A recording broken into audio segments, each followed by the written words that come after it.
I think your company's in a very good niche of spots that's very important in Seattle in that development side and bringing more homes to Seattle. And that's one of the big topics on this podcast that I want to touch on is with those DADUs, ADUs, the additions, and how Washington State is working on getting their code changed to kind of better allow for that. Could you kind of expand on how the current regulations might be changing in that and what the advantages that could be? Yeah, I'd go back a little bit in time and talk a little bit about the history of Seattle and kind of how it's developed. Back in, say, pre-2018, all the neighborhoods would have been called, single family, 5,000, 7,200, 9,600. And those were generally, all kind of planned to keep existing single family homes and sort of neighborhoods intact exactly as they had been for a long time.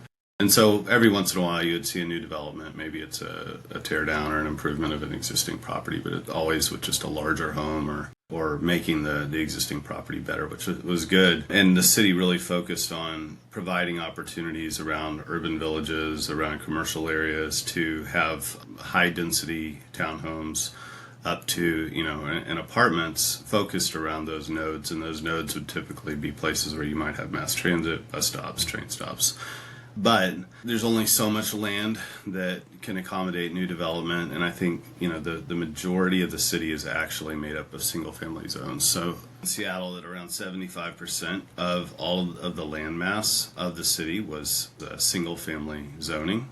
And so I think that there was an opportunity there that the city was exploring on how do we improve and how do we provide, opportunities for additional density in the city as more people are moving here, or to be able to help people who are already living here have places to live, to buy. And so they kind of moved forward with accessory dwelling units and detached accessory dwelling units. That was a possibility, but there was an ownership occupancy covenant that was required on any new development. And this is still in place in most of the municipalities around Seattle, in Bellevue, Shoreline, Redmond. I think all of those still have that ownership occupancy covenant, which limits your ability to sell those homes. So in 2018, Seattle took away the owner occupancy covenant. What that did is that allowed investors to go in and purchase properties and then develop up to 2 accessory dwelling units. And that really unlocked the opportunity for investment. And so over the last 5 to 7 years, you've seen just the number of permits and the number of applications and new developments increasing pretty rapidly. Not everybody really knew about it or knew how to go about it, but kind of the professional investors, developers really started participating in that space. I think it's been really good for existing homeowners who are wanting to invest and gain passive income on their property to be able to actually build, a structure in their backyard and to be able to unlock value. And that's a great point to make kind of right there. With it's not just these laws, potential changes aren't just for investors to come in and be able to do all this building. It also has a good amount of benefits for current homeowners to be able to create, like you were mentioning, that passive income and a number of different avenues, like staying in place in your neighborhood, but downsizing. You stay in that same neighborhood you live in, you can get the ADU, the detached additional dwelling in the back, and you live in that same neighborhood, a much smaller home, easier to maintain.